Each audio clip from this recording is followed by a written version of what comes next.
Chapter 2. The Christian Middle Ages. 1. The Roman Law, Property Rights and Laissez-faire. One of the most powerful influences in the legal and political thought and institutions of the Christian West during the Middle Ages was the Roman law, derived from the Republic and Empire of ancient Rome. Roman law classically developed in the 1st to the 3rd centuries A.D. Private law developed the theory of the absolute right of private property and of freedom of trade and contract. While Roman public law theoretically allowed state interference in the life of the citizen, there was little such interference in the late Republic and early Empire. Private property rights and laissez-faire were therefore the fundamental heritage of the Roman law to later centuries, and much of it was adopted by countries of the Christian West. Though the Roman Empire collapsed in the 4th and 5th centuries, its legal heritage continued, as embodied in 2 great collections of the Roman law. Influential in the West, the Theodosian Code, promulgated by the Emperor Theodosius in 438 A.D., and in the East, the great 4-volume Corpus Juris Civilis, promulgated by the Byzantine Christian Emperor Justinian in the 530s. Both collections emphasized strongly that the just price was simply any price arrived at by free and voluntary bargaining between buyer and seller. Each man has the right to do what he wants with his property, and therefore has the right to make contracts to give away, buy, or sell such property. Hence, whatever price is freely arrived at is just. Thus, in the Corpus, several leading Roman jurists of the 3rd century quoted the early 2nd century jurist Pomponius in a classic expression of the morality of laissez-faire. In buying and selling, natural law permits the one party to buy for less and the other to sell for more than the thing is worth. Thus each party is allowed to outwit the other.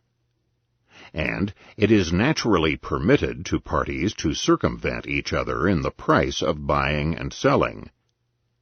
The only problem here is the odd phrase, "the thing is worth," which assumes that there is some value other than free bargaining that expresses some true worth, a phrase that would prove to be an unfortunate harbinger of the future. More specifically, the Theodosian Code was crystal clear. Any price set by free and voluntary bargaining is just and legitimate, the only exception being a contract made by children. Force or fraud, as infringements on property rights, were, of course, considered illegal. The Code held explicitly that ignorance of the value of a good by either buyer or seller was insufficient ground for authorities to step in and rescind the voluntarily agreed contract. The Theodosian Code was carried forward in Western Europe. For example, the Visigothic law set forth in the 6th and 7th centuries, and the Bavarian law of the early 8th century. Bavarian law added the explicit provision that a buyer may not rescind a sale because he later decides that the agreed price was too high. This laissez-faire aspect of the Theodosian Code later became incorporated into Christian canon law by being included in the collection of Capitularies, decrees, by Saint Benedictus Diaconus in the 9th century A.D. While the Justinian Corpus, promulgated in the East, was equally devoted to laissez-faire, it included a minor element that was later to grow and justify a tax upon free bargaining. As part of the Justinian discussion of how courts can appraise property for payment of damages, the Code mentioned that if a seller has sold his property for less than half the just price, then he suffers great loss, laesio enormis. and the seller is then entitled either to get back the difference between the original price and the just price from the buyer, or else get his property back at that original price. This clause was apparently meant only to apply to real estate and to compensations for damages, where authorities must somehow assess the true price, and it had no influence on the laws of the next centuries, but it was to yield unfortunate effects in the future. 2. Early Christian attitudes toward merchants. Roman law was not the only influence on economic ideas in the Middle Ages.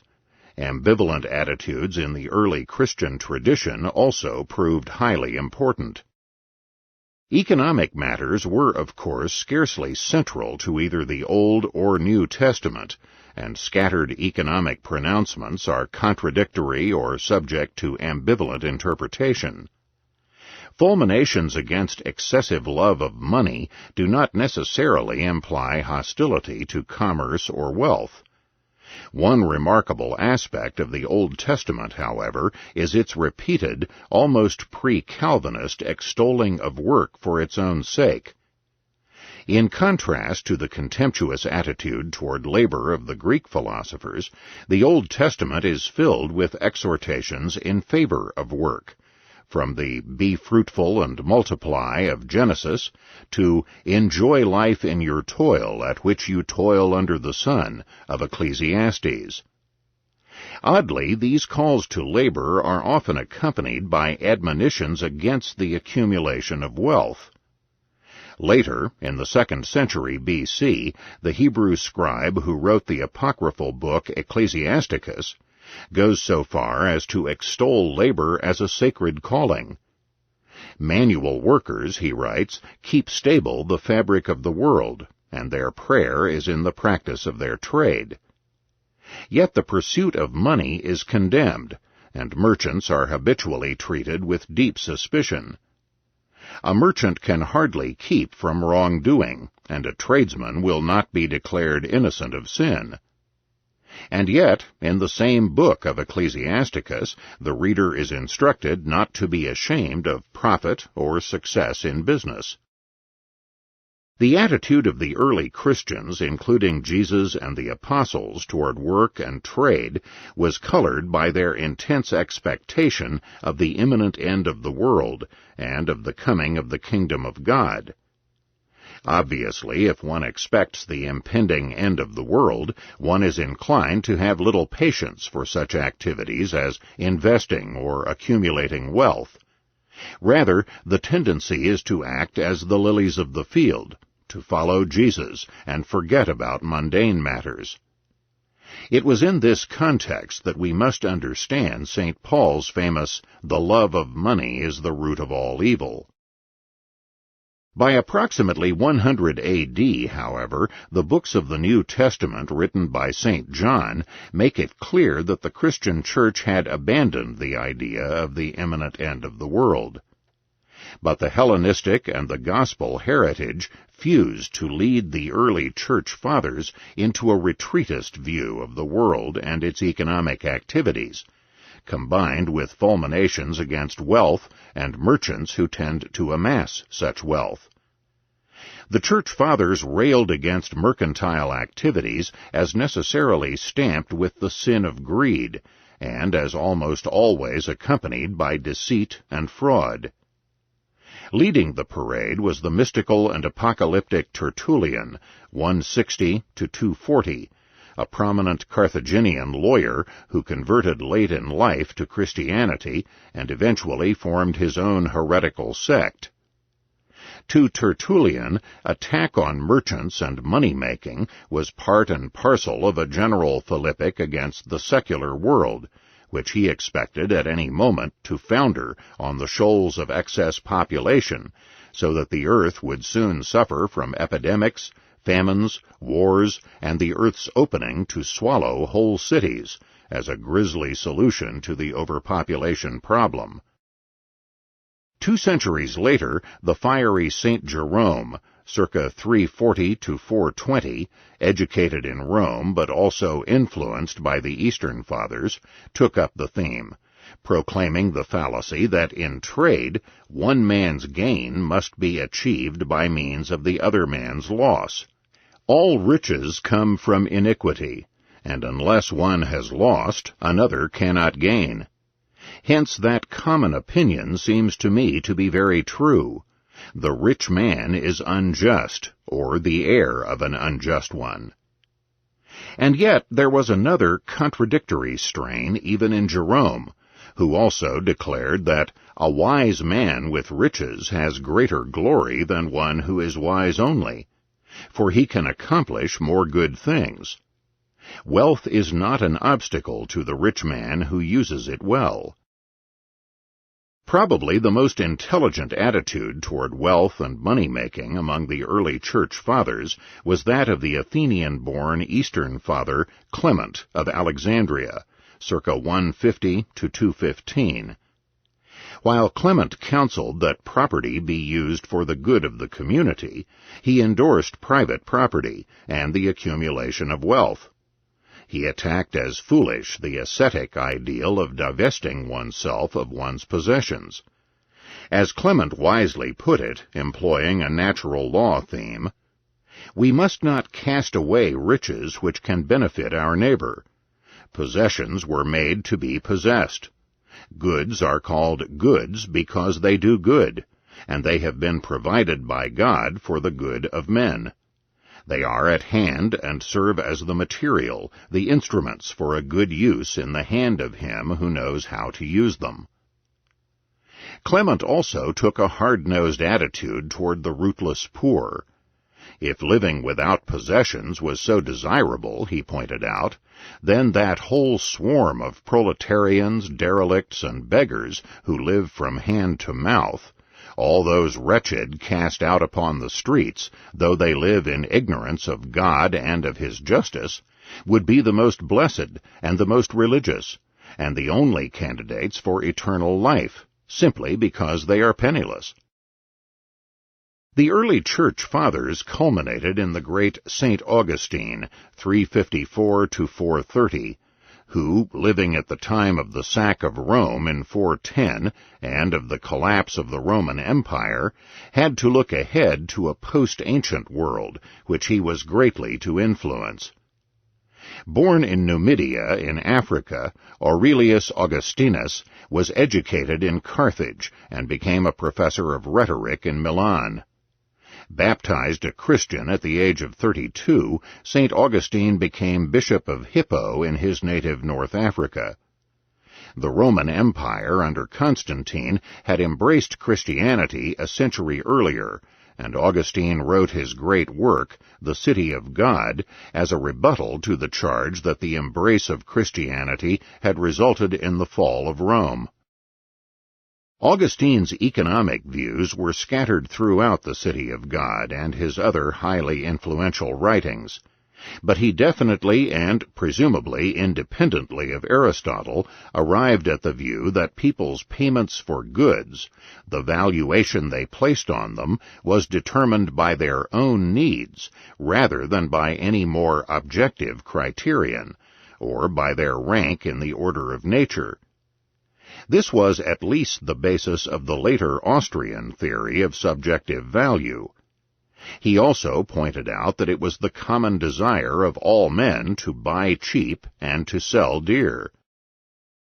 Furthermore, Augustine was the first church father to have a positive attitude towards the role of the merchant. Rebutting the common patristic charges against the merchants, Augustine pointed out that they perform a beneficial service by transporting goods over great distances and selling them to the consumer. Since, according to Christian principle, the laborer is worthy of his hire, then the merchant too deserved compensation for his activities and labor. To the common charge of endemic deceit and fraud in the mercantile trades, Augustine cogently replied that any such lies and perjuries were the fault not of the trade, but of the trader himself. Such sins originated in the iniquity of the person, not in his occupation. After all, Augustine pointed out, shoemakers and farmers are also capable of lies and perjuries, and yet the Church Fathers had not condemned their occupations as being per se evil. Clearing the merchants of the stain of inherent evil proved enormously influential in the following centuries, and was quoted time and again in the flowering of Christian thought in the 12th and 13th centuries. A less tangible but still important contribution to social thought was St. Augustine's recasting of the ancient world's view of the human personality. To the Greek philosophers, the individual personality was to be molded to conform to the needs and desires of the polis.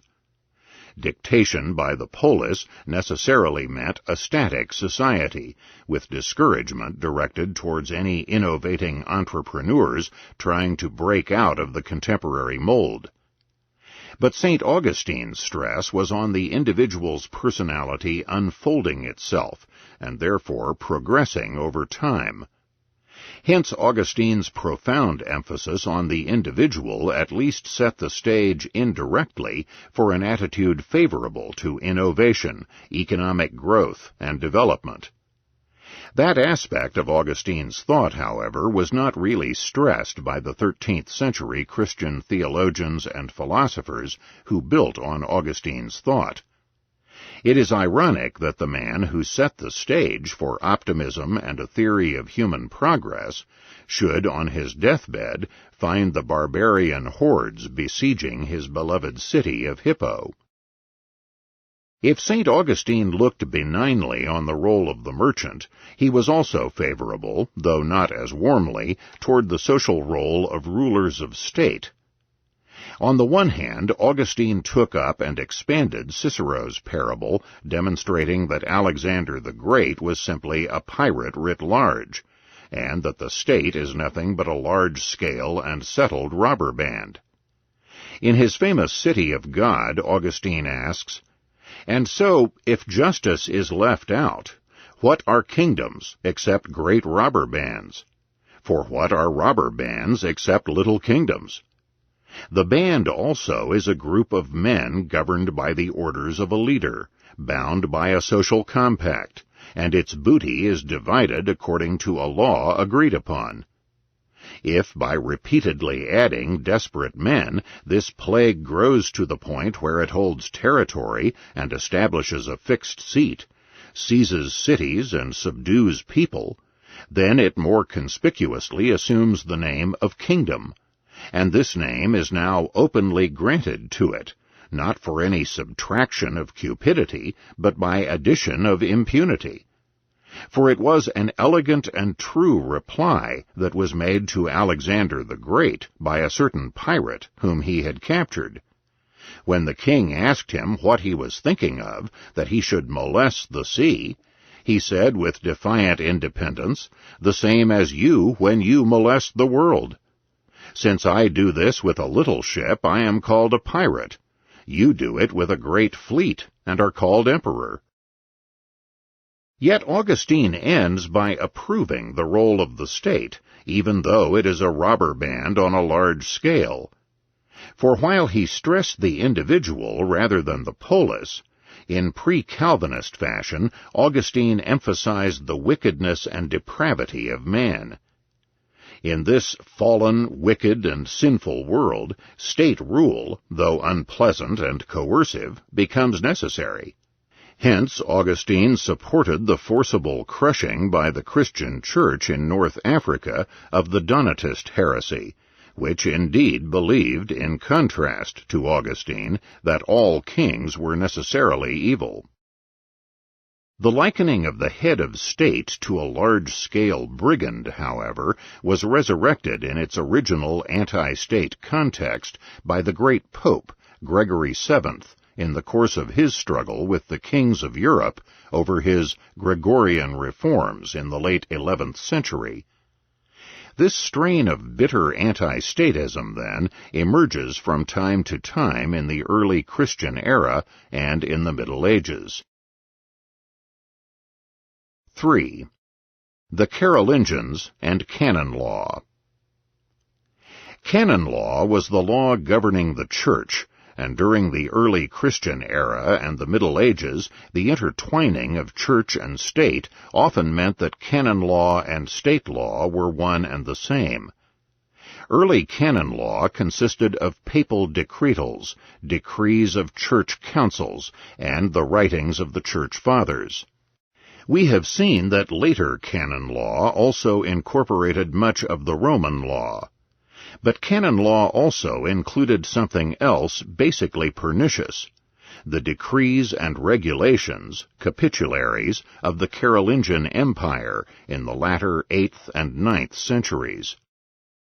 From the 5th to the 10th centuries, the economic and political chaos of the Dark Ages prevailed throughout Europe, and there was, consequently, little or no room for the development of political, legal, or economic thought.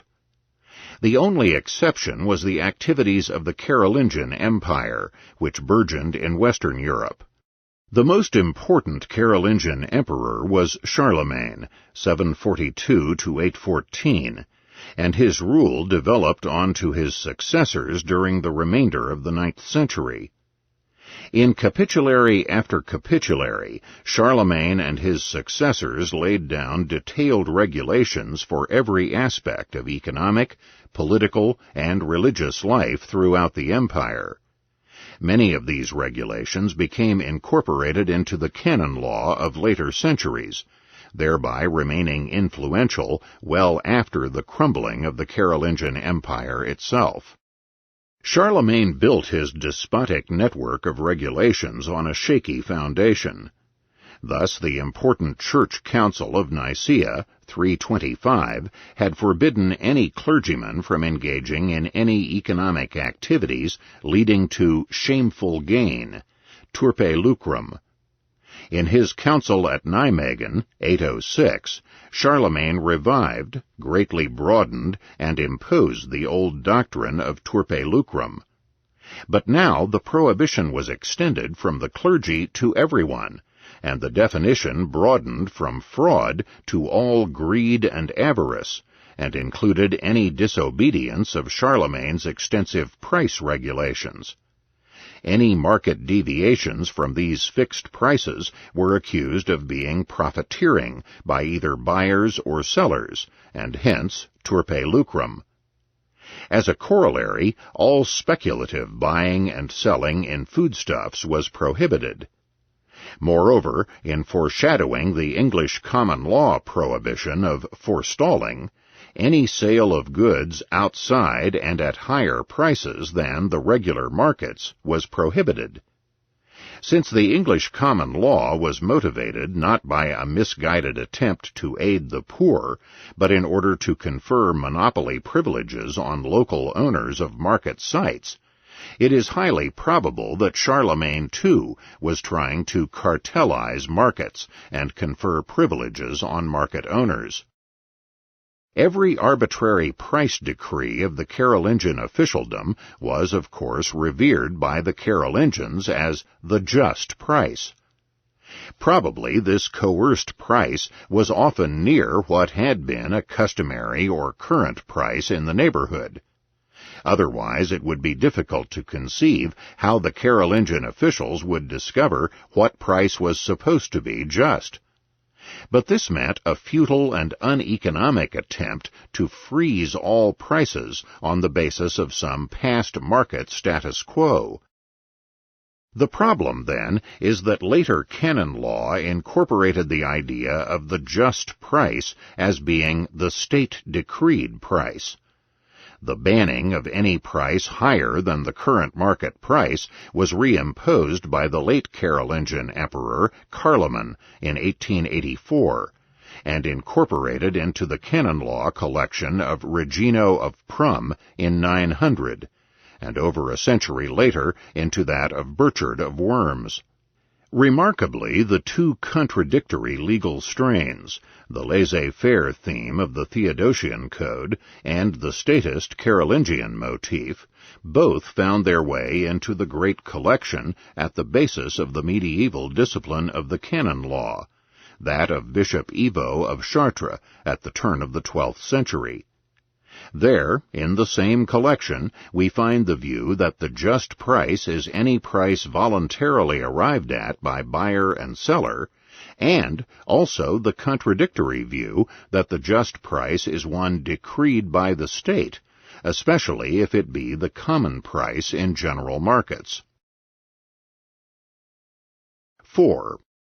Canonists and Romanists at the University of Bologna.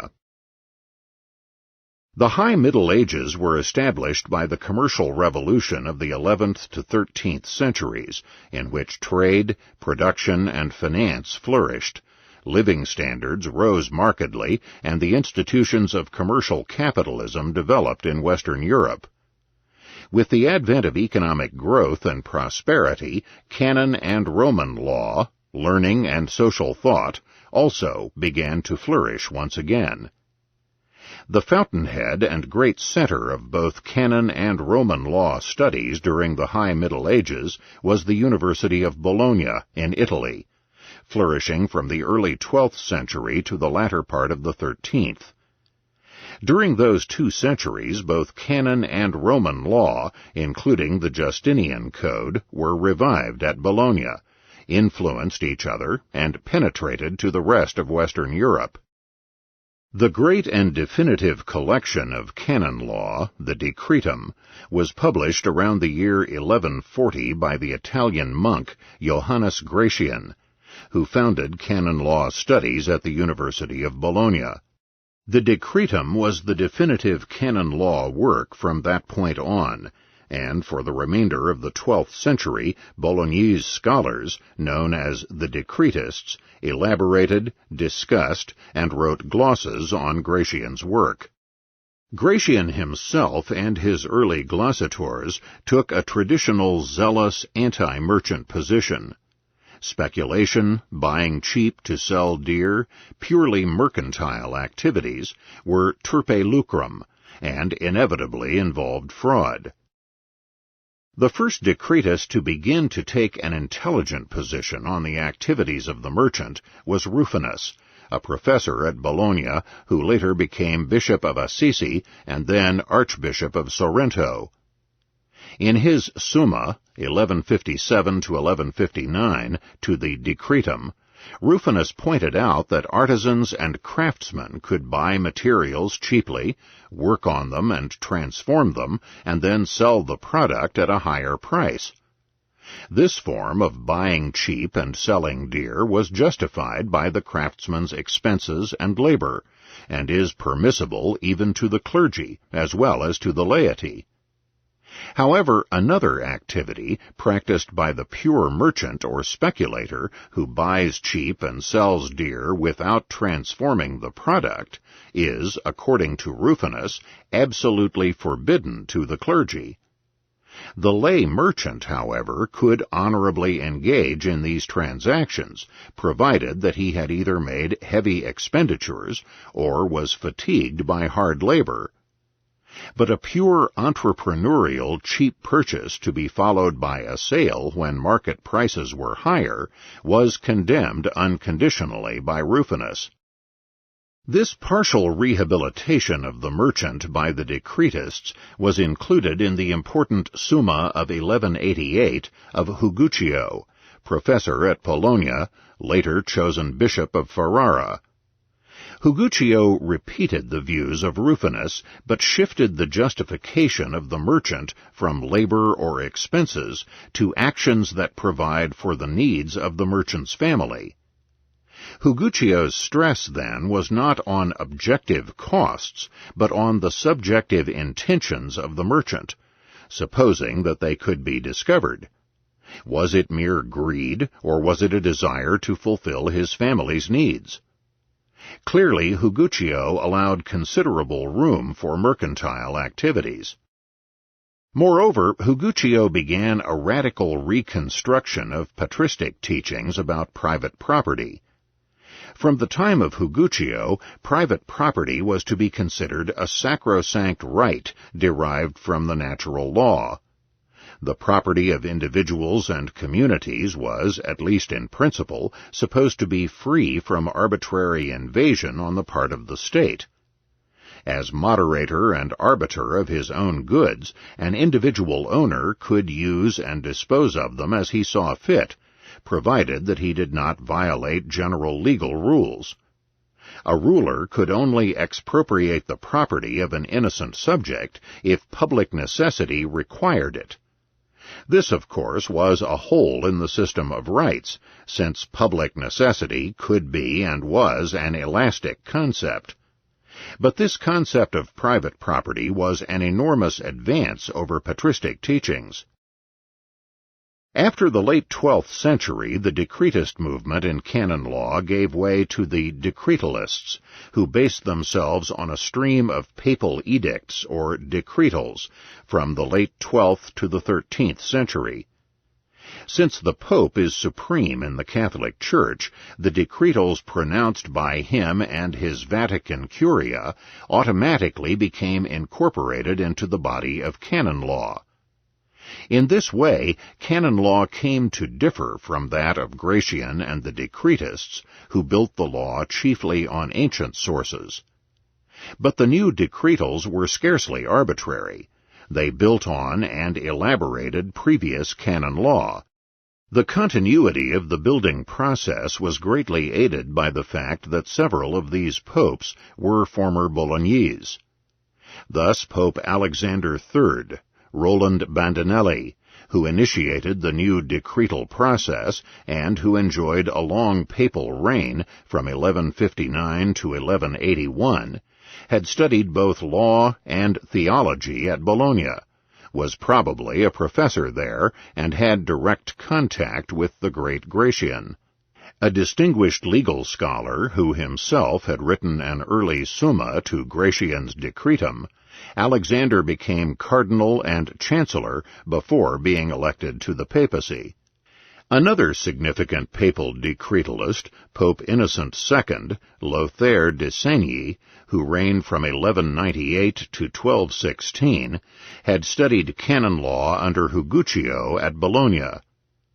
Finally, Pope Gregory IX, Ugolino de Segni, a pontiff from 1227 to 1241, commissioned and published the momentous Decretals in 1234, incorporating Gratian's decretum of a century before, in addition to the various papal decretals.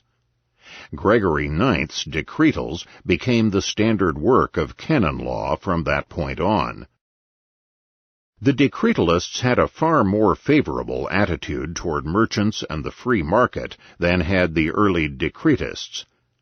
In the first place, instead of the negative patristic attitude toward merchants and trade, the decretalists, beginning with Pope Alexander III and continuing through Gregory IX, incorporated the free market attitude of the Roman law. Unfortunately, it was not the pure laissez-faire attitude of the Theodosian or even Justinian law. For when the Justinian Code came to Bologna and Western Europe at the beginning of the 12th century, the French author of the Brachalogus took up the laetio enormis principle of the Justinian Code and greatly changed its meaning. Instead of applying the concept of just price differing from the actual price to the assessment of damages, as in the Justinian Code, the Brachalogus expanded the concept from real estate to all goods, and from assessing damages to actual sales.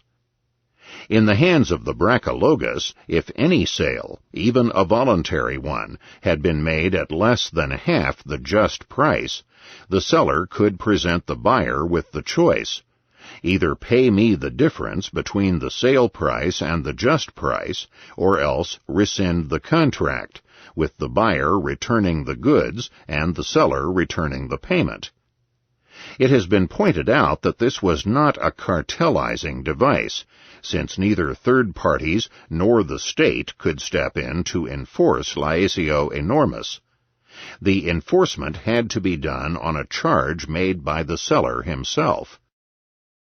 The Roman law developing during the 12th and 13th centuries was largely the product of the University of Bologna, where Roman law studies had been founded by Irnerius in the late 11th century. In the mid-12th century, the Bolognese Roman jurists began to incorporate the broader concept of laetio enormis of the Brachalogus. About 1150, the Provençal Lo Codi, a popular adaptation of a recent Bolognese Summa, added another fateful expansion of laetio enormis. For the first time, this Provençal work included buyers as well as sellers as suffering from laetio enormis, when the sale price was significantly higher than the just price. In the Lo Codi, if a buyer had paid more than twice the true value or just price of a product, then the seller had the option either to pay the buyer the difference between the just and the sale price, or else rescind the contract. Remarkably, when the Lo Codi was translated back into Latin, this new extended restriction on laissez-faire was added to the Roman law, particularly by Albericus, professor of Roman law at Bologna, in his canon law collection at the end of the 12th century. The burgeoning principle of laetio enormis reached its final extension in the late 12th century work of the Bolognese-trained Petrus Placentinus. Placentinus lowered the maximum permissible price to 1.5 times the just price, beyond which the principle of laetio enormis went into effect. This final expansion was incorporated into the works of the three great Bolognese Roman law professors of the 13th century, Azo, circa 1210, Azo's highly influential student and follower, Acrisius, circa 1228 to 1260, a native of Florence, and the culmination of the Bolognese school in Odofredus in the mid-13th century.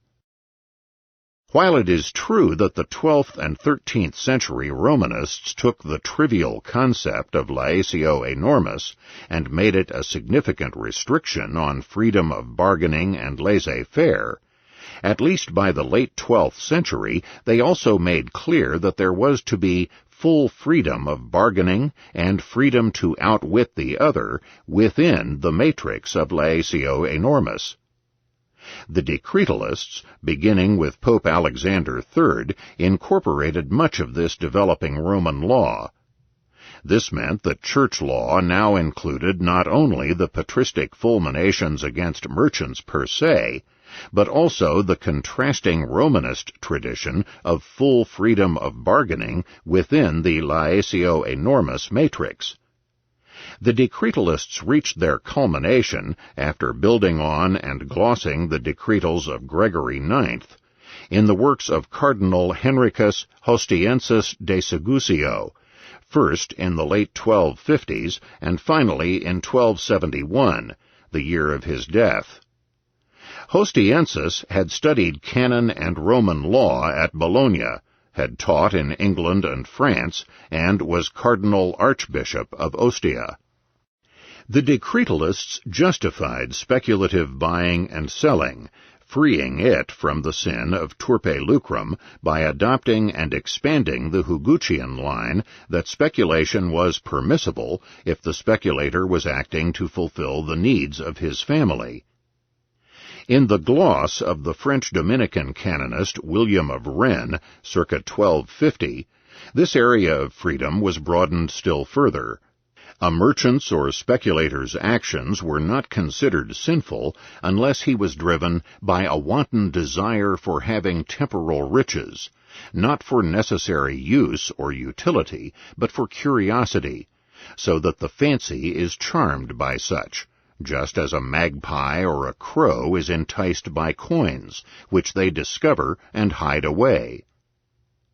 Surely this kind of stricture, which can only apply to a few persons in the real world, had come very far from the patristic denunciations of merchants and traders per se. Another loosening of restrictions came with Alanus Anglicus, an English-born professor of canon law at Bologna, writing in the first 2 decades of the 13th century. Alanus declared that no turpe lucrum, or usury for that matter, could exist if the future price of a good was uncertain in the mind of the merchant.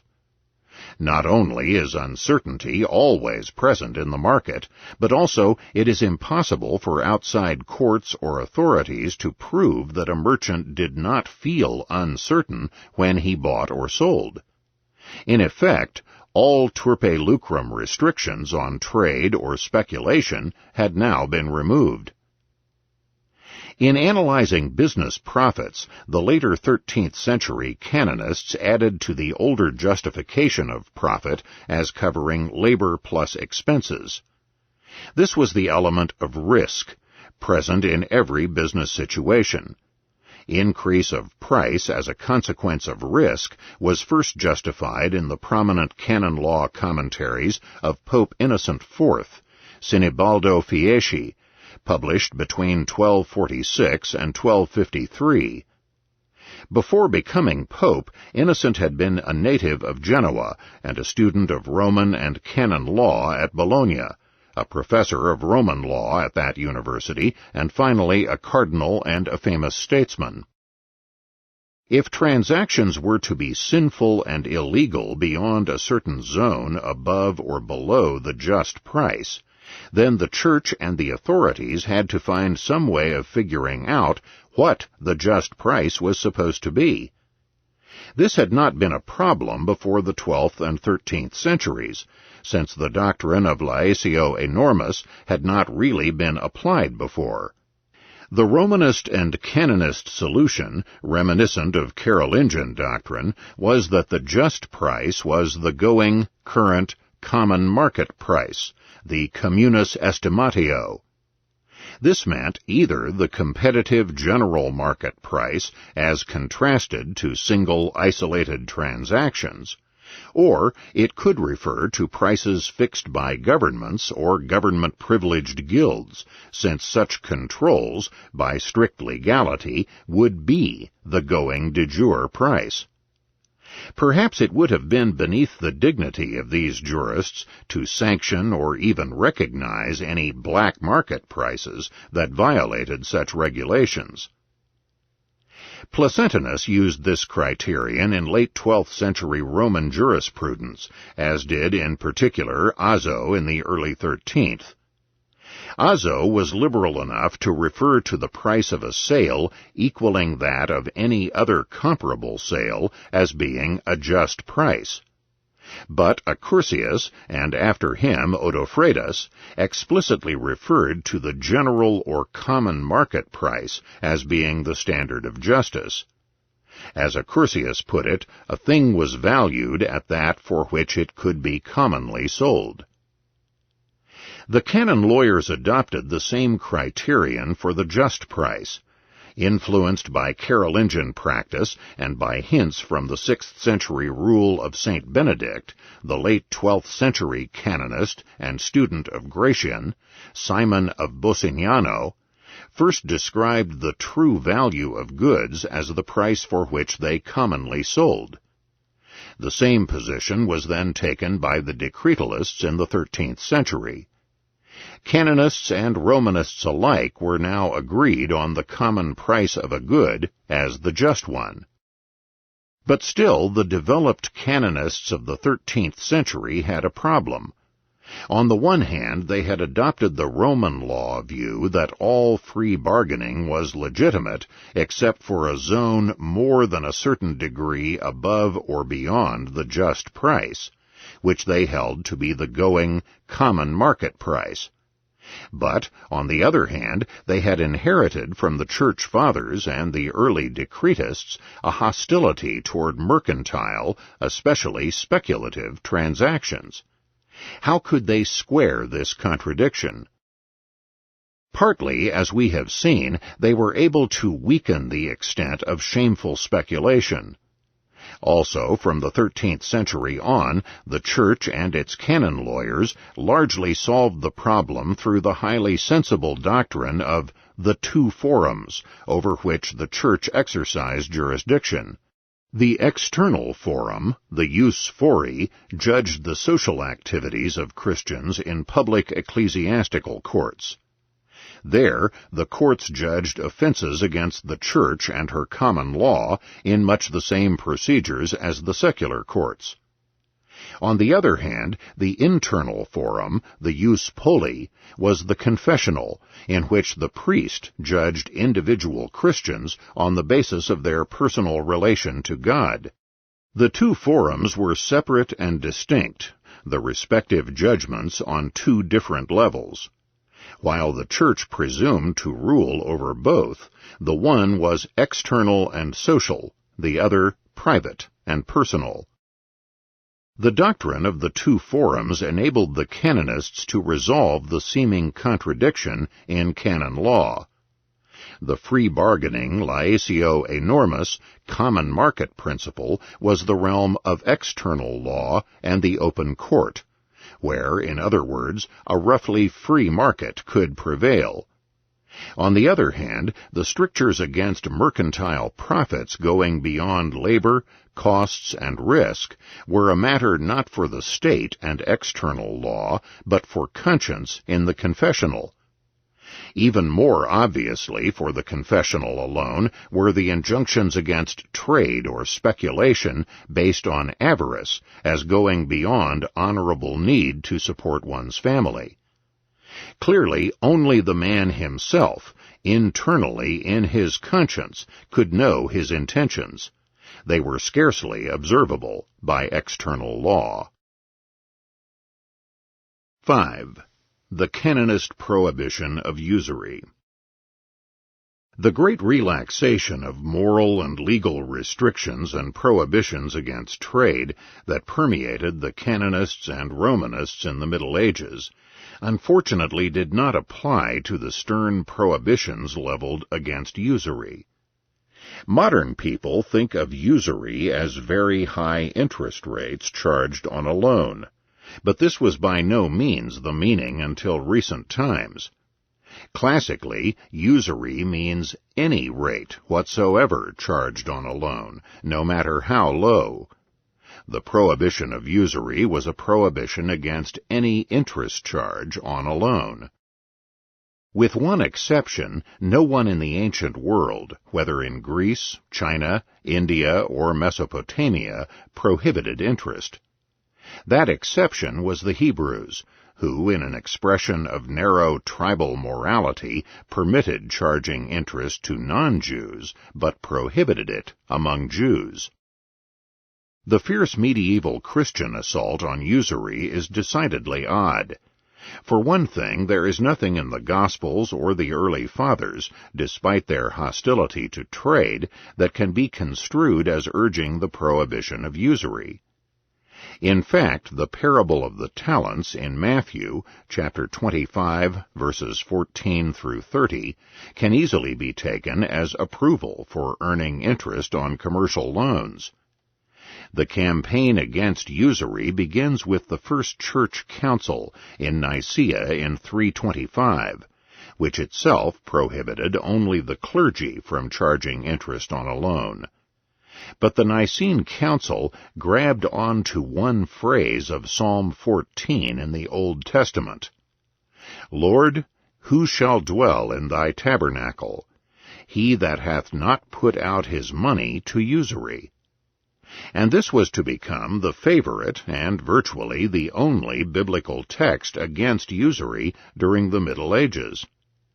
The Nicene injunctions were repeated in later 4th century councils at Elvira in Spain and at Carthage, and then in the 5th century Pope Leo I extended the prohibition to the laity as well, condemning lay usurers as indulging in turpe lucrum.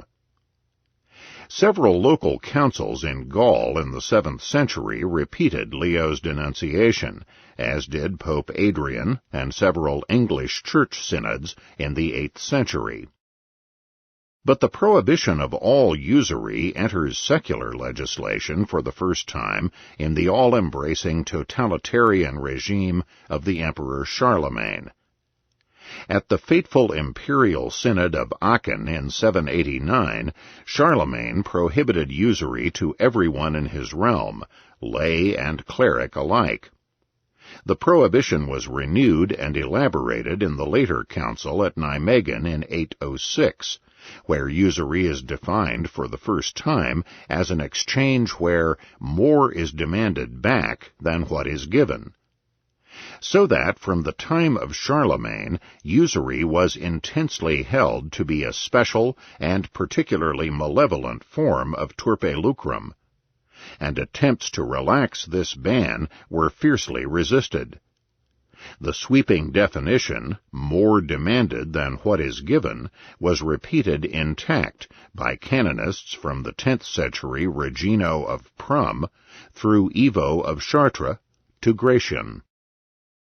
But oddly, though the hostility toward usury continued, and was indeed greatly strengthened among the canonists, the explicit basis for the antagonism changed considerably. During the first centuries of the Christian era, usury was shameful as a form of avarice or lack of charity. It was not yet considered a vicious sin against justice. As commerce began to revive and flourish in 11th century Europe, indeed, denouncing interest-taking as a form of lack of charity began to be considered wide of the mark, since charity had little to do with commercial loans.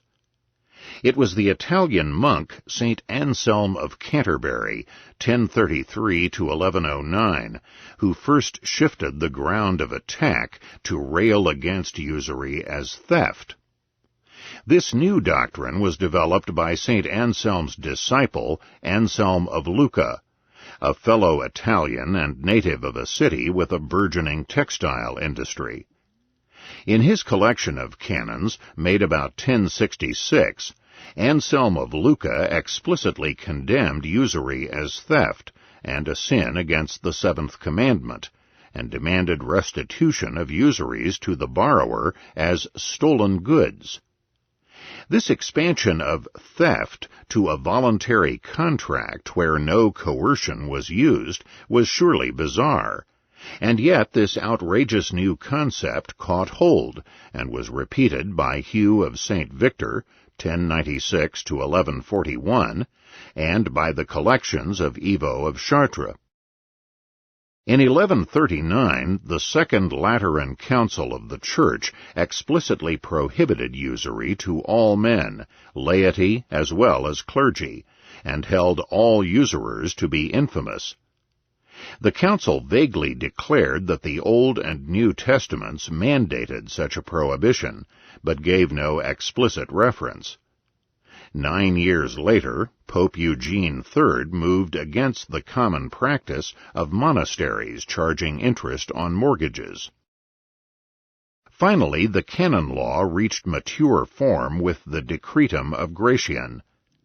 Gratian hammers away against usury with whatever weapons he can find, from Psalm 14 to the new view that usury is theft and therefore requires restitution.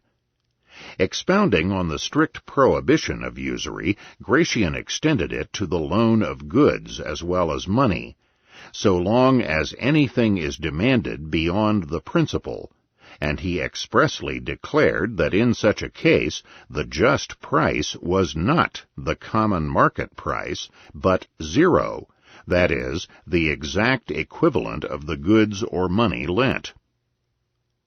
The great decretalist Pope Alexander III might have been inclined towards a free market in other areas, but on the usury question he merely deepened and extended the ban, applying the condemnation to charging higher prices for credit than for cash sales.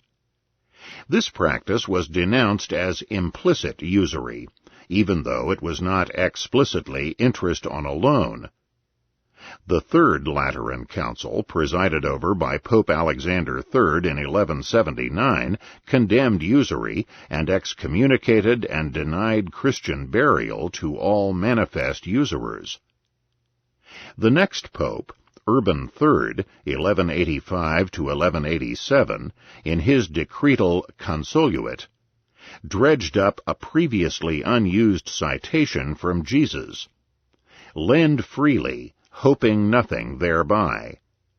Luke, chapter 6, verse 35, which from then on became the centerpiece of the theological condemnation of usury as a mortal sin. And not only that, even the very hope of obtaining usury was supposed to be a virtually equivalent sin. So pervasive was the canonist obsession with usury that Gratian, his predecessors, and his successors largely worked out their theories of sale, profit, or just price in terms of whether or not any particular transaction fell under the dread rubric of usury. Thus, late 12th century decretists like Simon of Bosignano in 1179 and the great Hugutio in 1188 maintained the strict prohibition of any interest charged on a loan as usury, while allowing the renting of a good or buying cheap in order to sell dear as not being cases of usury. Hugutio's tortured moral distinction maintained that a comodatum, a rental contract that transferred only the use of a good, was somehow morally very different from a mutuum, a pure loan where ownership was transferred for a time. Charging for a lease, a comodatum, was all right, because the owner retains ownership and charges for the use of his own good. But somehow it becomes sinful when a lender charges for the use of a good which he no longer temporarily owns. Profits on trade, too, could be legitimate and lawful as a reward for risk, but interest on a loan, where the risk is borne by the borrower and not the lender, was always usury. The later decretalists, attempting to combat practices of merchants in disguising usury in various contracts, pressed on to condemn such contracts as implicit usury, provided, as we have seen in treatment of sales contracts, that there is no uncertainty on the future price in the minds of buyer and seller. The early 13th century canonist Alanus Anglicus declared that if there was uncertainty in such a contract, and buyer and seller stood equal chance to gain or lose, usury did not exist. Providing the first real, if small, loophole in the sweeping prohibition against usury, Anglicus explained that this form of implicit usury could exist only in the mind, and could not be subject to legal enforcement. This uncertainty loophole was widened slightly in the decretals of Gregory IX. On the other hand, the canonists persisted in cracking down on evasions of the usury ban, which the market kept creatively inventing. Contracts providing for deferred payment on a sale were treated with suspicion, and very high prices in such a contract were taken by the canonists to prove intent to commit usury beyond a reasonable doubt. The decretals also went so far as to condemn creditors charging interest for loans to traveling merchants, even though the canonists realized that the interest was a direct compensation for risks. Although canonists after Innocent IV began to talk of risks justifying profits, so that a profit on risky investments was considered perfectly justified, any interest on a pure loan, or mutuum, was condemned as usury, despite reasonably mitigating circumstances. The usury prohibition was the tragic flaw in the economic views of medieval jurists and theologians. The prohibition was economically irrational, depriving marginal borrowers and high credit risks of any borrowed capital whatever. It had no groundwork in natural law, and virtually none in Old or New Testament teachings.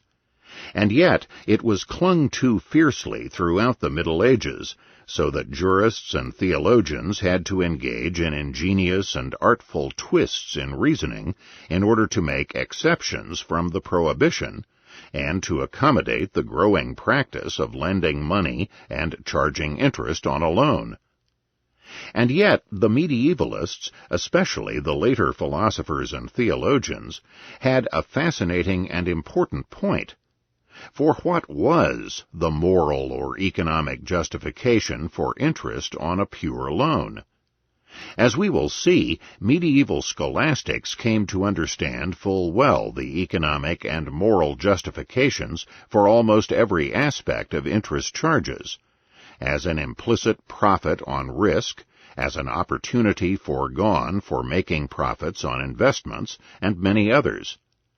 But why is there still interest charged on a simple, riskless, non-opportunity foregone loan? That answer was not to come fully until the Austrian school of the late 19th century. Where the scholastics were gravely lacking was in not realizing that if interest was paid as well as charged voluntarily, that in itself is sufficient moral justification, and further that there must have been an economic explanation, even though economic science had not yet discovered it. The first systematic breach in the usury prohibition came with the last of the 13th century canonists, Cardinal Hostioensis. In addition to having been a distinguished law professor, Hostioensis was a worldly cosmopolite, having been the ambassador of Henry III to his friend Pope Innocent IV. First, Hostioensis reverted to the old, milder tradition that usury is uncharitable, but not a sin against justice. Then he listed no less than 13 instances in which the usury prohibition could be broken and interest charged on a loan.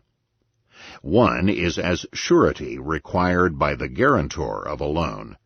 Another, that a seller may charge a higher price for a good sold on credit than for cash, provided that there is uncertainty, as indeed there always is, about the future price of the commodity.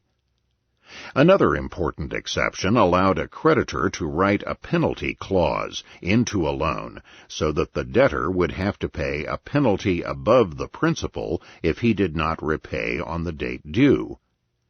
This, of course, paved the way for covert agreement on both sides to delay payment so as to allow the penalty.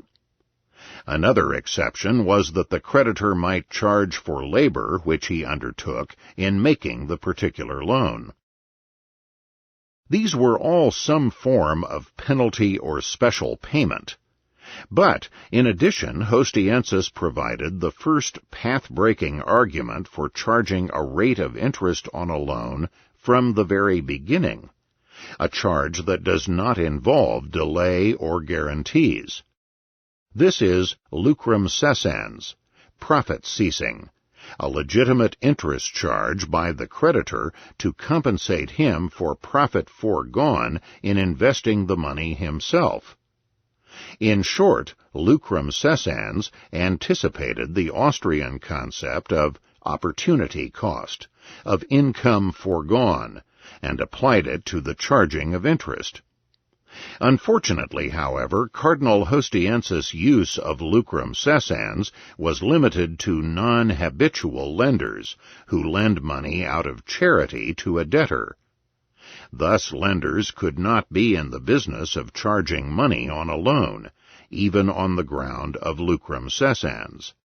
Another exception made by Hostioensis also provided an open channel for the charging of interest on loans. He allowed the debtor to give a free gift to the creditor, so long as the gift was not required by the creditor. But in that case, debtors, in particular Florentine bankers who received deposits, felt obliged to make gifts to their depositors, else the depositors would shift their funds to competitors who habitually made such gifts.